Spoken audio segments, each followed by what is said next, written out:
The cage will destroy the dogs if they are in the cage for a long time.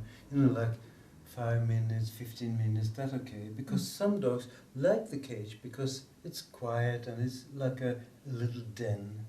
But long time in a cage, that will destroy the working ability of the dog. I would say if you need a cage for a dog or a crate or whatever, you're not a good trainer. You don't need things like that. According to one survey, 50% of dogs living in towns, cities, are traumatized by fireworks. Mm-hmm. At least in Sweden, because they're crazy about fireworks there. And beside that, there are so many opportunities where dogs are traumatized. Things that just happen. So it's a very, very common ground for dog problem: anxiety and aggression and stress. Not perhaps traumatizing, but passivating, because when you train a dog to obey, at the same time you learn him to be calm, be passive, be quiet. The dream of most dog owners. They don't want a dog that jumps around, but that's not good dog keeping.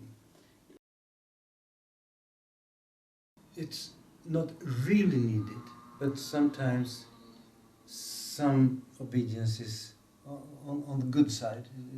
But every time you force a dog, or you command a dog, or you make a dog do something that he doesn't want to do, you also make the dog passive. Obedience can be positive, yes, but usually negative, especially if you are dominant to the dog. Obedient dogs are easier because you can control them. You can say sit, come, stay, things like that you exercise with the dog. But the happy dog, that's another thing.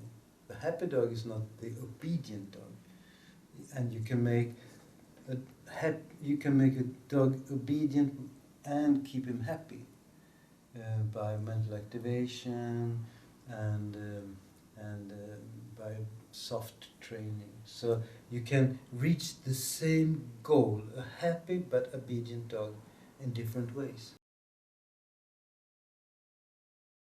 5, 10 times, and then the dog knows, depending on how you teach him. Because if you lure the dog with a treat, or if you push him down, that will take time before he knows.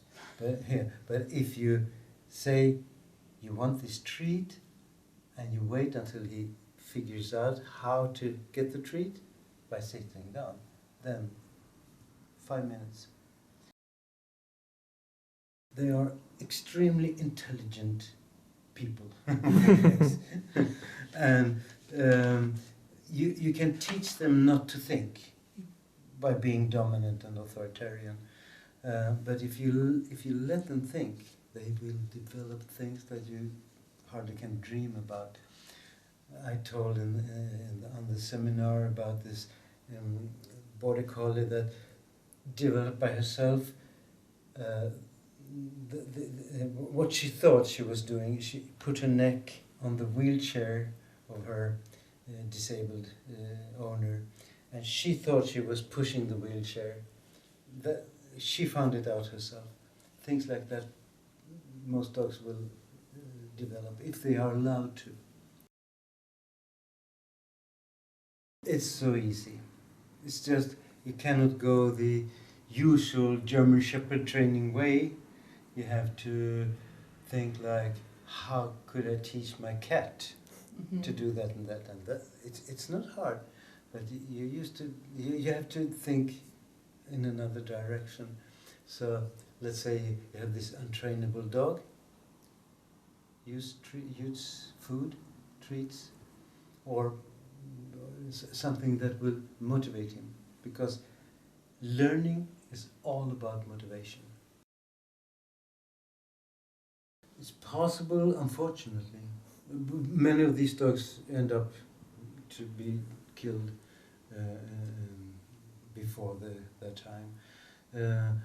So high drive dogs need to work, and if people that buy a high drive puppy, if they work the dog, then that's okay, and they don't have to work the dog with sheep herding or police work or something. They could, the mental activation thing.